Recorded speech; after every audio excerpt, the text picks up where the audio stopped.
are the first film pictures of a machine which is the original of a new type of medium bomber to be adopted by the Royal Air Force. It has twin engines of 645 horsepower each and a top speed of 260 miles per hour.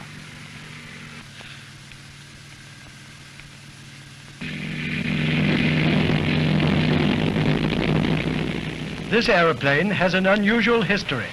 It was designed and built not for the Royal Air Force at all, but for the Daily Mail. Lord Rothermere, whose keen interest in national air defence is well known, desired to encourage British aircraft construction by ordering a machine which would surpass all foreign aeroplanes of similar type. The Bristol Aeroplane Company undertook to meet his requirements and succeeded so well that the Air Ministry asked to be allowed to experiment with the aircraft as the prototype of a new class of medium bombers. The Daily Mail at once presented the machine to the nation, and it is here seen in flight from a Royal Air Force aerodrome. The story starts with Frank Barnwell in 1933. Bristol had been looking to produce a new high-speed passenger aircraft, so they sent Frank out to the United States to see what he could find about their airliners. What he found and studied was the Lockheed Electra 12A. You may remember this plane from a certain foggy night in Casablanca.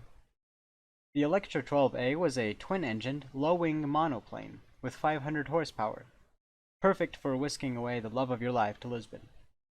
So Barnwell and his fellow designer, Raf Fighter, got together and copied the Electra's design as closely as possible, but with the Bristol Aquila engine in mind. The design was given the designation Type 135. A certain Englishman, Lord Rothermere, famous for his Daily Mail newspaper, caught wind of the design and helped fund development. He had seen that the Germans were producing their own record-breaking commercial airplanes, which could have easily been turned into bombers, and he hoped to show the RAF that a conversion could be possible with British aircraft as well. In April of 1935, the first Type 142 was tested and proved that it was faster than any RAF fighter presently in service. This piqued the interest of the British Air Ministry, which wanted the plane for its arsenal in order to convert it into a medium bomber. Now in production, the plane was formally given the service name Blenheim Mk1. Blenheim comes from the Battle of Blenheim of 1704, during the War of the Spanish Succession, where the English and Allies beat the Franco-Bavarian forces at Blenheim. The Blenheim Mk1 saw use at home and abroad in Aden, Egypt, Iraq, India, and Singapore. The Blenheim saw action in the Norwegian campaign, but it was found that due to the cold for which the Blenheim was ill-prepared, engine failures caused by freezing temperatures was just as deadly as any flak or fighter. The Blenheim also notably saw action in the Battle of Britain, but had a high casualty rate as the Mk1 was relatively poorly defended for 1940 standards. 200 Blenheim Mk1s were turned into the Mk1F long-range fighters.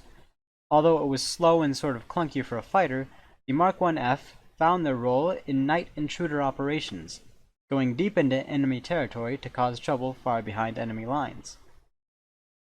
The Mk1s were also exported to Britain's allies, notably Finland, who used them during the Winter War. By the end of 1940, most Mk1s had been replaced with Mk4s, and the Mk1s were quickly phased out, as their defensive capability was subpar, and the Mk1s were taking heavy losses. This kit is available at MRS Hobby Shop in Salt Lake City or Sandy, Utah, or online at kitlinks.com.